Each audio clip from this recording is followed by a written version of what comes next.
Finally আমিও গেলাম জামাই ষষ্ঠী খেতে।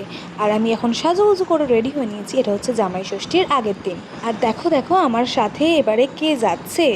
আমাদের গপু কিন্তু আমার দাদার বয়সী, আর ও কিন্তু প্রথমবার কোথাও ঘুরতে যাচ্ছে। তো আমাদের গাড়ি তো এসেই গেছে, তো চলো যাওয়া যাক। আর দেখো জামাই ষষ্ঠী খেতে আমরা কারা কারা যাচ্ছি।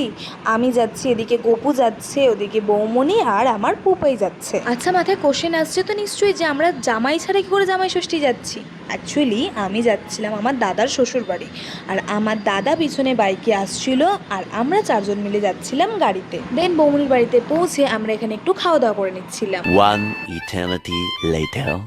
আমি বোধহয় প্রথম এমন ব্যক্তি যার দাদার শ্বশুর বাড়িতে ব্রাশ রাখা আছে নিজের। মানে লোকের মামার বাড়িতে থাকে, মাসির বাড়ি থাকে, ঠিক আছে, আলাদা ব্যাপার। আমার দাদার শ্বশুর বাড়িতেও আমার ব্রাশ রাখা আছে, মানে আমি এতটাই দাদার শ্বশুর বাড়িতে আসি। তারপর দাদা খেয়ে নিল ফল, আর এটা শেষ হতে না হতেই দাদা পেয়ে গেল কচুরি আর চানা পানির।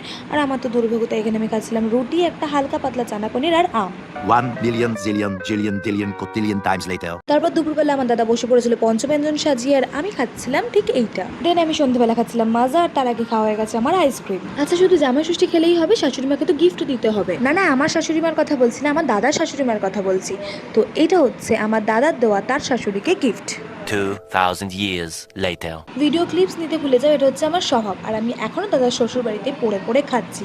হ্যাঁ, আজকেই আমি চিংড়ি, লিচু, পায়েস, আম সব সাঁটিয়েছি। তো আমি সাঁটাতে থাকি, তোমরা দয়া করে একটু সাবস্ক্রাইব করে আর ভিডিওতে লাইক করে যাও।